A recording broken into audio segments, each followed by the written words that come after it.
and welcome back to another show of the New and Experienced Real Estate Investor Podcast. I'm Alex Barnett. I'm one of your hosts. I'm the new guy. And I'm Joe Holmes, and I guess I'm the experienced guy or the old guy, whatever you want to say. There's no way to get around it, man. Sorry. Whatever it is. Mm-hmm.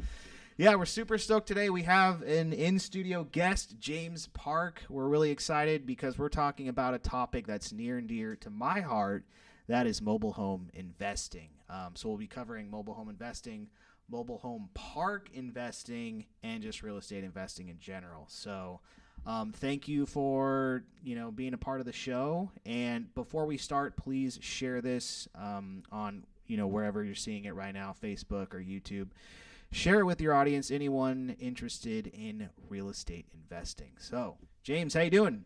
Doing great. Glad to be here. Awesome. So let's just jump on into it. Let's give people your intro. What were you doing before real estate and kind of what got you into it?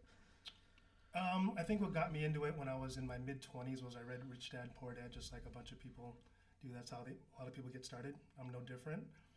I started my career in consulting, so I worked for Deloitte Consulting, KPMG, FTI Consulting, where you just have to travel all over the country every week. So I had a family, but I'd have to leave Monday morning and come back on Friday. But over a period of about 15 or 20 years, I was investing part-time on the side. And then about 5 years ago at a job that I got laid off. So I was trying to figure out what to do. Couldn't find another job that was suitable. So I just decided to go full-time with the real estate. Wow. Okay. So that just kind of forced you into it. Did you look for another job or? I did. Okay. It took me like 6 months. Okay. Nice. There you go. Sometimes you get pushed and, it's kind of inspiring to see if you just, you're betting on yourself at that point. And, you're saying I can do this on my own and, taking the leap. Yeah, the first year was actually really challenging, but we got over the hump and it's been great since. Okay. What was challenging about that first deal? Well, it wasn't the first deal. It was the first year. Oh, first year. Gotcha. Yeah, we just don't have any income coming in. Sure. You don't have a lot of working capital. Gotcha. So to put together, to scrape the money up, okay, just to buy a property was really tough, but gotcha. We made it. Yeah, and looking back now, what would you have done different if someone is in that same position? I think I would have spent a lot of time trying to find partners or investors to work with. Okay. So we were basically using our own funds to buy the flips, and when you don't have any money coming in, it's kind of hard to part with the savings that you have. And but whatever the case is, we made it work. But I would definitely encourage people to go out and find money partners. Okay, great. And you're using money partners currently? Yeah. I have one main private investor that I work with. Awesome. So how does that relationship happen? How can people, people always say that partner with, get private money. What are the steps do you think that, people should take? So I think the way that most people do it correctly is that they reach out to friends and family, kind of tell them what you do. Mm-hmm. So I can tell you that if you ask any one of my close friends what I do, they can tell you vaguely what I do. There you go. But not in detail. Sure. So I think approaching friends and family is usually the best way to do it. That's not how I did it. I just spoke to a few agents that work with other investors, and that kind of led me to calling up the people that they use for private investors, and I found my guy that way. Okay.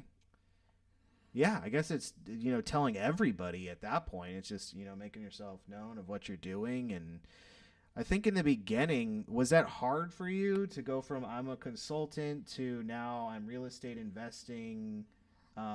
People maybe knew you from your past as the consultant guy, and then now you're like, oh no, I'm in real estate investing. Was that like a hard transition for you? From the perspective of letting people know? Yeah, just letting people know and, letting your friends and family know, or... Yeah, I don't think that my friends and family really knew. I just kind of did it. Yeah. So if you talk to my parents and I told them I was doing something on my own, they would have highly discouraged it. Okay. I don't think they even like it to this day, to be honest. So your business model, it's not that you're partnering up with somebody. You're just basically asking them to lend you money to purchase these deals that you end up flipping at the end of the day. Correct. Okay. Okay. So it's not a because Alex and I partner up on deals, so it's a little bit different than that. You're trying to use this money just to purchase a property because you have the expertise, obviously, and you have the contractors, and you have the real estate knowledge to go in there and buy low and sell high at the end of the day. Exactly. So that's kind of your business model. And also the other question I have for you is, and we had lunch before this, and we talked about it at lunch. I've really never had a lot of success in sending out mailers. But when I was talking to you a couple of days ago, and at lunch again, you do a lot of mailers. That's all I do. That's the only marketing that I do. Okay. I've thought about doing other things like online, pay-per-click stuff. I've actually tried to do text blasts and what do you call it? Where they blast voicemails out. Yeah. Ringless voicemail. Yeah, ringless RVM, yeah. So, but it just never worked out. So I'm kind of just sticking with what I know how to do and what works. Okay. And so you pull a list, let's say, and then you either do it by hand, sending these letters out, or do you have a company that does this? I have a company that specializes in doing direct mail for real estate investors. Okay. They're called REI Print Mail. Okay. And they're actually the ones that kind of recommended the format that I use. So if you look at any of the postcards, it's always a big, giant pink postcard. Okay. I figure that stands out. Mm-hmm. And as far as the wording is concerned, they're the ones who recommended how to word it. So they do all the work. Okay.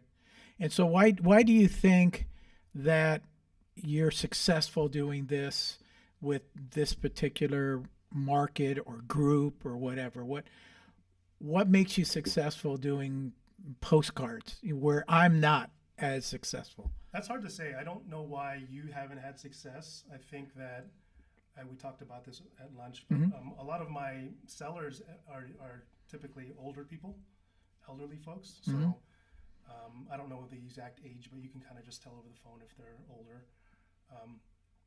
And I think that a lot of older people just don't use technology, so they're not going to be on Facebook or on Google looking for someone to buy their house cash. And a lot of times it's all about just hitting people at the right time. So maybe I send them 10 postcards in a row, and then the 11th time they're ready to sell, and I happen to hit their mailbox at that right. Okay, so you're doing a lot of follow-up, it sounds like. I mail the same lists over and over again, probably once a quarter. Okay. Yeah, and it doesn't change too much from there. Okay. Yeah. Well, that's awesome. That's just amazing that, we've talked about this before. I may not have any luck doing mailers, but here's a perfect example of somebody who's having a lot of success. And a lot of success. You've done about how many properties now you've flipped? In the 5 years, probably 50 or so. Yeah. So yeah, that's successful. And then you also told us at lunch about actually buying a mobile home park, and that's out of state. Can you tell the viewers what it is that you did and how you did that? Yeah, it's kind of a long story, but I decided at one point that I wanted to get into mobile home parks. So it's a totally different thing from my flipping business. That's just like house flipping. So the parks are like income property. I attended a boot camp called Mobile Home University by Frank Rolfe, who teaches like over a 3-day period everything you need to know supposedly about how to buy mobile home parks. And I looked for something to buy in California because I live in California, and just couldn't find anything at all that made any financial sense. None of them cash flowed. So once I started to think about investing out of state, I jumped on Craigslist and all these a million different websites, and I found something on Craigslist. There was a lady who got a mobile home park in a divorce sale or a divorce proceedings, and she wanted to get rid of it. So I emailed her and I asked her what her price was because she didn't list it, and she said you could have it for what I owe the bank, essentially a zero down deal. So that was exciting. So I called the bank and said, hey, can I take over this loan? And they said, yeah, as long as your credit score is good, fill out the application. And they did. And they let me take over the loan. So I got in for nothing down. Wow. And Was that a local bank? It wasn't a huge Chase or Bank of America. No. Had to be something local. Small local bank. Yeah, and I've done the first deal that I ever got was very similar to that. It was a condo, a divorce situation, take over my payments. But back then, we didn't even have to qualify. Back then, it was like, yeah, okay, Joe's paying the mortgage now, and Alex does a lot of subject to deals, and that's the way we do it now. Subject to, we don't even let the bank know that we're paying the mortgage, but as long as they're getting their money, they really don't care. But you went that extra step. Now is that loan in your name now? It's in my name. Okay, yeah. So you definitely went that extra step. The deal that we just put under contract is a no money down deal, but that's all subject to. Nothing's ever going to appear in our names. It's just a different way to do it. So anyways, you bought that one, no money down, looking on Craigslist, from California. Amazing. Amazing. Just amazing. And I talked to a lot of people. We recently met again through Bigger Pockets because you're looking for people to, business partners to fund your deals.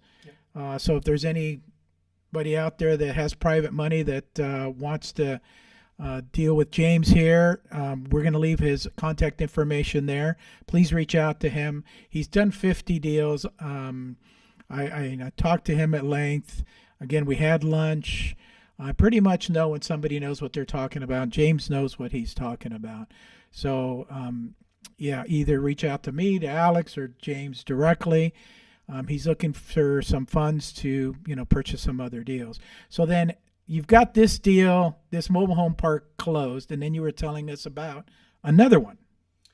Yeah, so I was really excited. I'd never owned a park, and I don't know a soul in Indiana, but I got a phone call from some lady who said, I heard that you bought this small mobile home park over here without seeing it.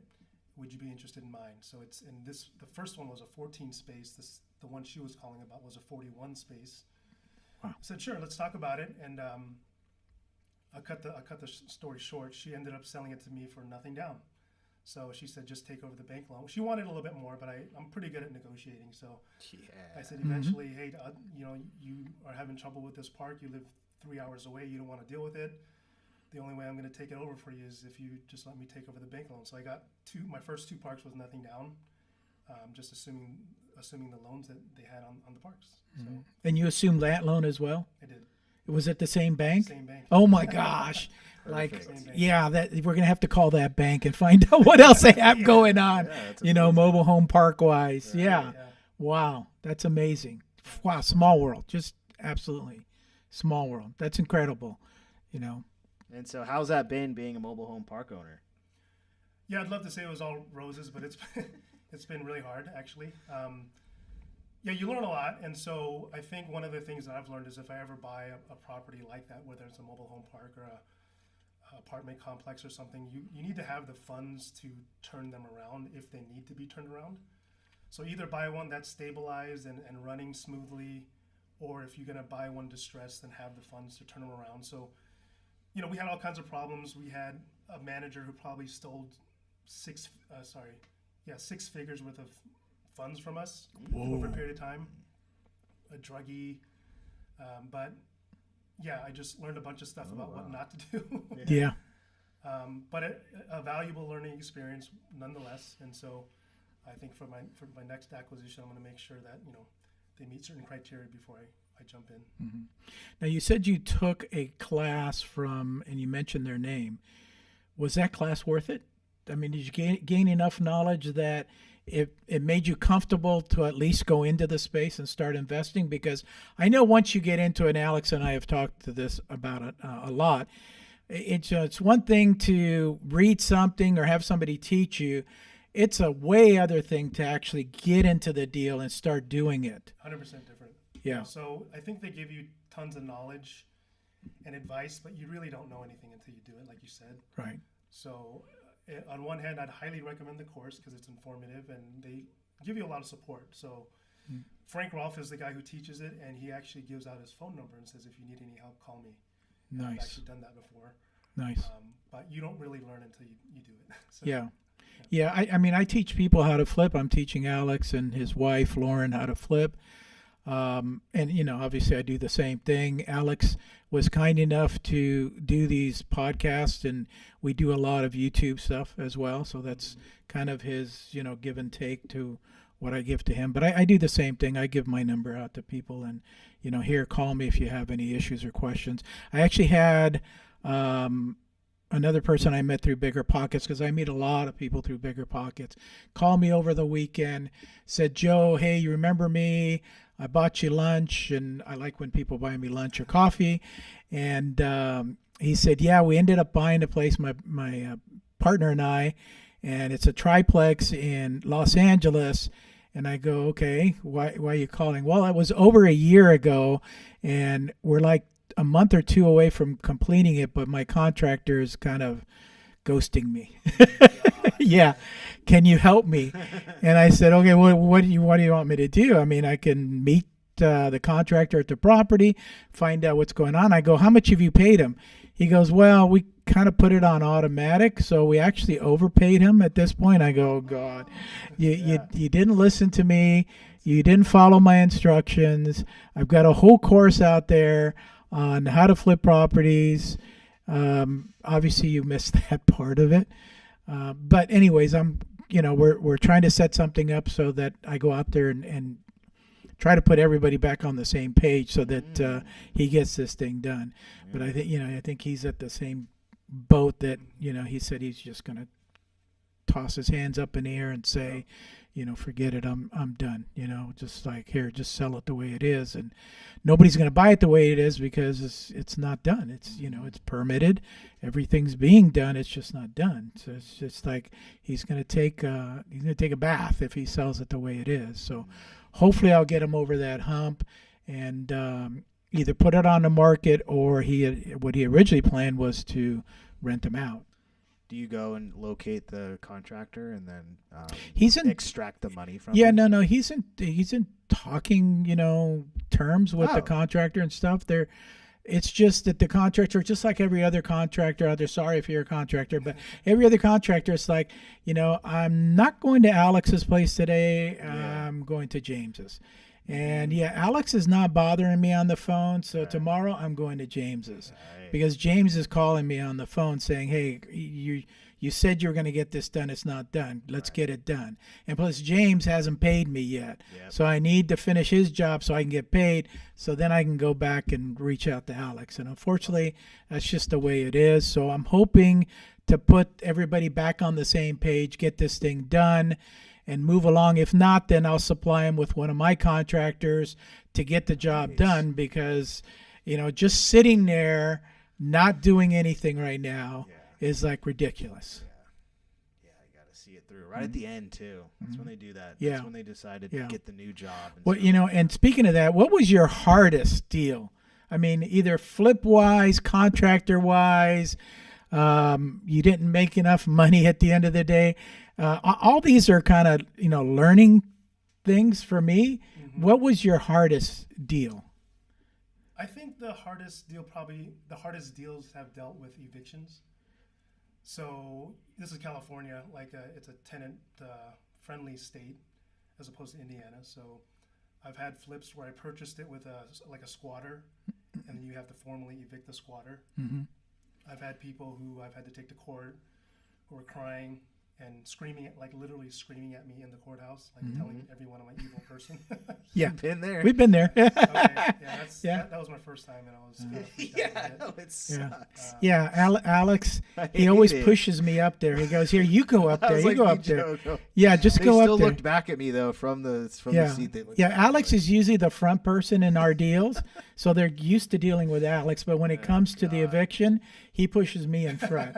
And I get the same things. It's like, you're heartless. It's like, we have no money. It's like, sorry, we're here, because we have nothing, and you're heartless, and it is what it is. So the last one I did, it was for a property out in Pinion Hills where the parents, they were elderly folks, but the adult daughter was living with them for free. And she was the one screaming and saying, you're going to kick my parents out Anyways, the funny thing is they eventually moved out, and then I got a text from the daughter saying that you basically killed my mom because the move took so much out of her, and she's dead. She died, and she was blaming it on me. Yes. So Yeah. Dude. that didn't feel Yeah. great. That's not a good text. Yeah, that's not a good text.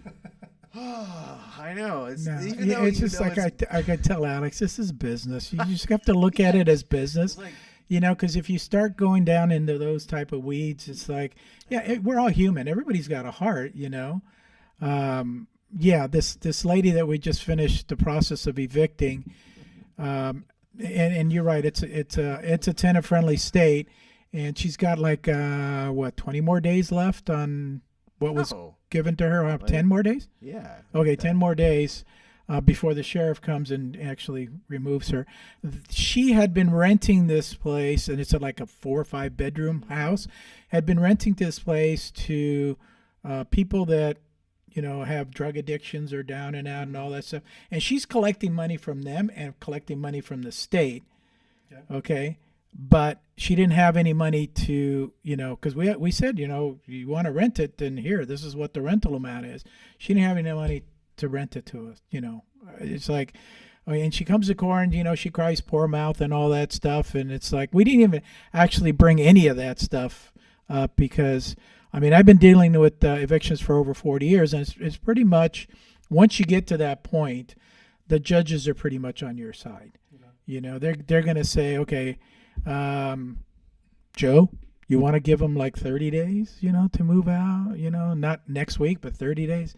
Yeah. Okay. And in this case, she got frustrated and she literally got up and left before the judge came back and said, okay, we're going to give you 40 days and you have to pay them back rent of $10,000 because that's all we could collect here in California. Mm-hmm. And then the judge goes, plus we're going to give Joe another $1,000. And then the clerk goes, oh, time out. You can't do that. You can only give him 10. And the judge looks at me and she goes, what do you want to do? And I go, don't worry about the 1,000. Okay. Just put a judgment in for 10 because I know we're never going to collect it. Mm-hmm. Okay. And then that's what happened in that case. But she got upset. Not at Alex. She got upset at me. Well, that's where you find some of the deals, though, right? Is taking over those problems for people. Mm-hmm. And okay, tell us about your best flip now. What was like your biggest profit, juiciest? Probably the one I just did maybe 6 months ago, where I purchased it for $270. This is the one I was telling you about at lunch, where they called me up from one of my postcards and they asked for $400,000. And I said, okay, I'll look into it. And some people forget to hang up the phone. So sometimes if I stay on, I could hear them having a conversation with their spouse. Oh, nice. Oh, that's so good. So the wife says, how'd it go? And he says, well, he didn't hang up the phone when I asked for $400,000. So I knew that they were negotiable. So I call him back and I say, I can do 3. And he says, okay, but the only caveat is that my son is living there and he's going to move up to where they are in Washington at the end of the year. So we need to wait 4 or 5 months before we close the deal. And I was saying, during those 4 or 5 months, it was like 3 or 4 rate hikes. So I call him like a month before we close and I say, hey, we got to renegotiate this because I think the price has dropped. He knows what's going on. So I said, just give me a 10% discount off the price, which is $30,000. And he agreed. So I bought it for $270. I probably put 9 or 10 into it and I sold it for $435. Woo! Just pretty good deal. There you go. Mm-hmm. And that, that's a perfect example of negotiating until the end. I talk to Alex about this all the time. We had this Huntington Beach deal, which we are getting ready to put back in escrow, and we literally negotiated until the last minute. And this was a deal where it was in foreclosure. It was going to sale on a Monday, and we get this thing under contract on the Tuesday or Wednesday before. Mm-hmm. Tuesday before, after months of negotiating with this guy, and he's got about 250,000 equity in there, so he stands to lose that stuff. But he wasn't listening, and so finally, I grabbed Alex and we literally went down there with a contract Tuesday night and said, if he doesn't sign this now, he's not going to make it. So even then, I was doubtful. So he signed the contract Wednesday. We notified escrow, we notified title, and of course something else comes back on the title, which he didn't tell us about, but he was aware of. And so it's literally just negotiating. It was like 50,000 owed to an ex. And I go, well, that's not coming out of our side. You have to tell him that's coming out of his side.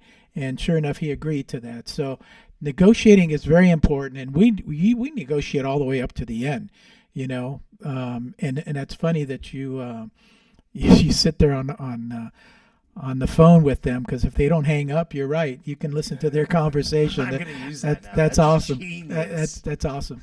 Yeah. Wow. So you put $10,000 into that one for like the rehab? Yeah. Wow. I don't do like really heavy rehabs. We Okay. do the light ones most of the time. Oh wow. Okay. So what's like your go-to? Just paint and. It depends, but a lot of times it's just the lipstick on a pig type of stuff. Okay. Just paint it, put new flooring. If it needs roof work, that usually costs more, but Sure. it's a big deal to sell a house that has a good roof on it. So Right.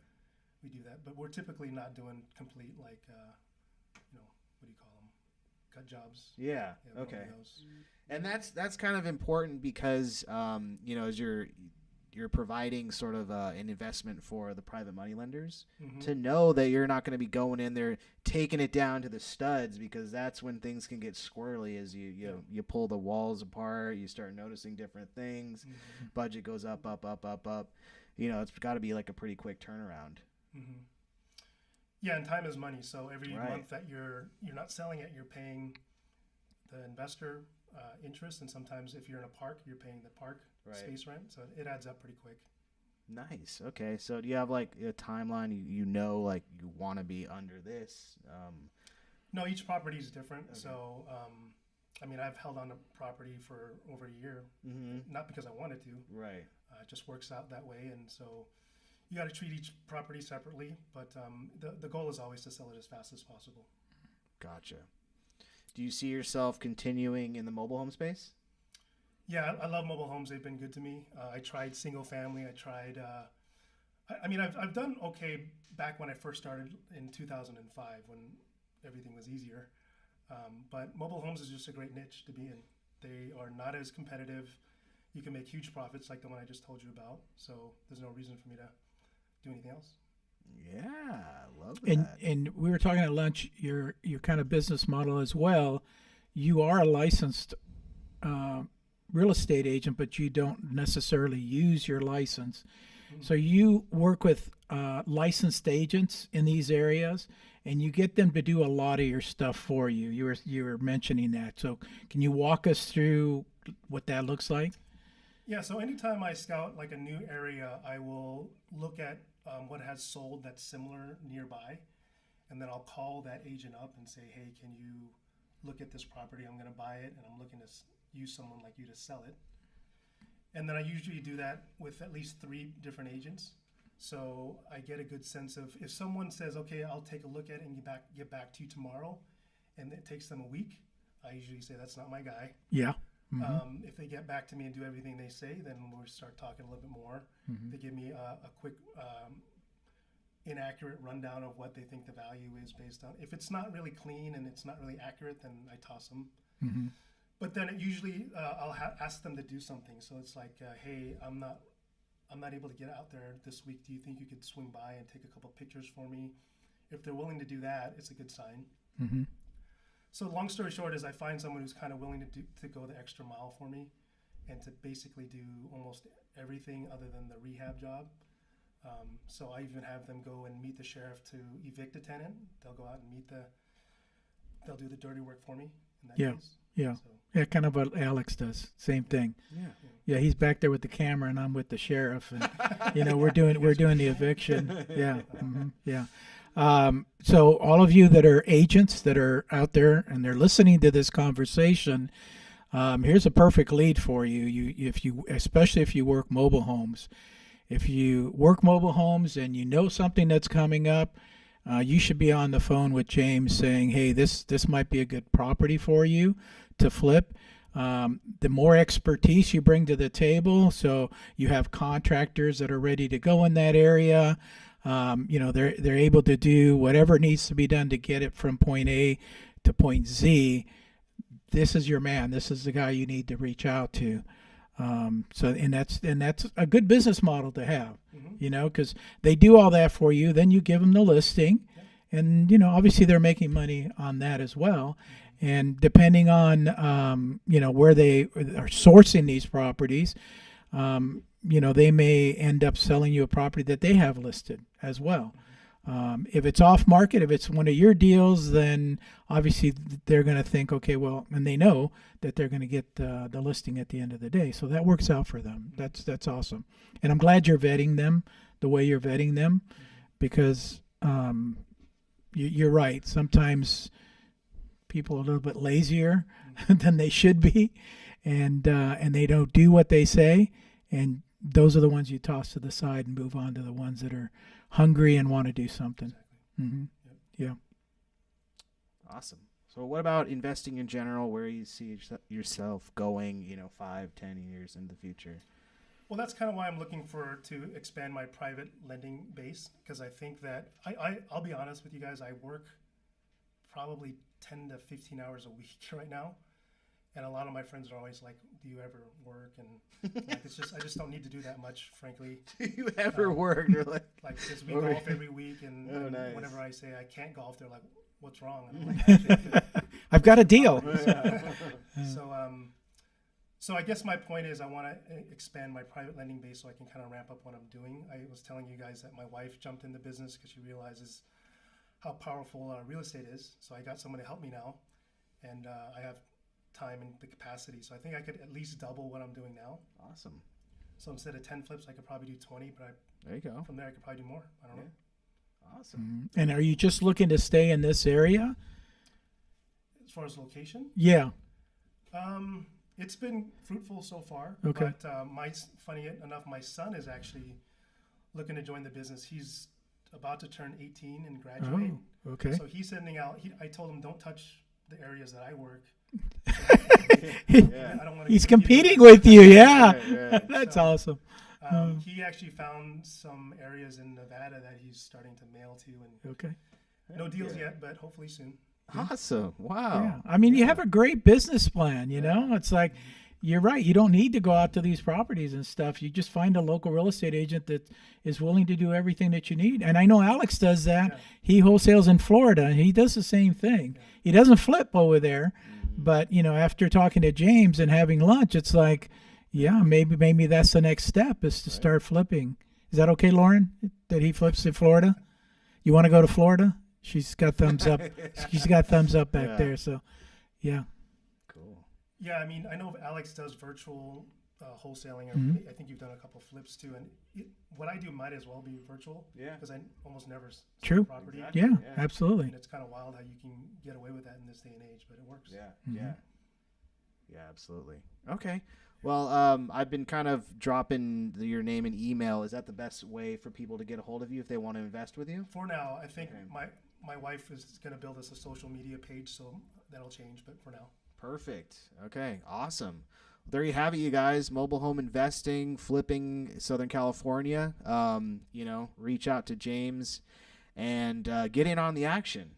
He knows what he's doing. So there's a perfect investment opportunity right there while everything else is tanking as far as investments. So bet on James. Mm-hmm. As always, we have a meetup coming up next Monday. So we want to see you guys there if you're in the Orange County area. And please share this podcast far and wide with your friends, anyone new or experienced as far as their investing goes, and reach out to us. Anything else, Joe?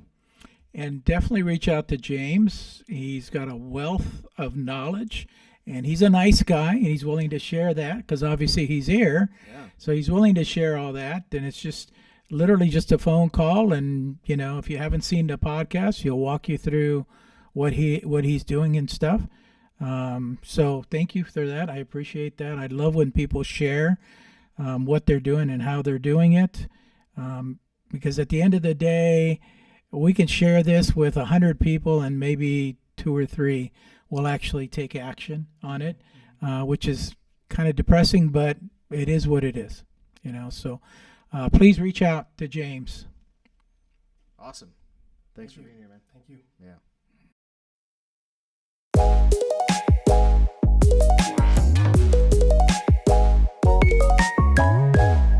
If you want some more advice on real estate investing, reach out to us one-on-one.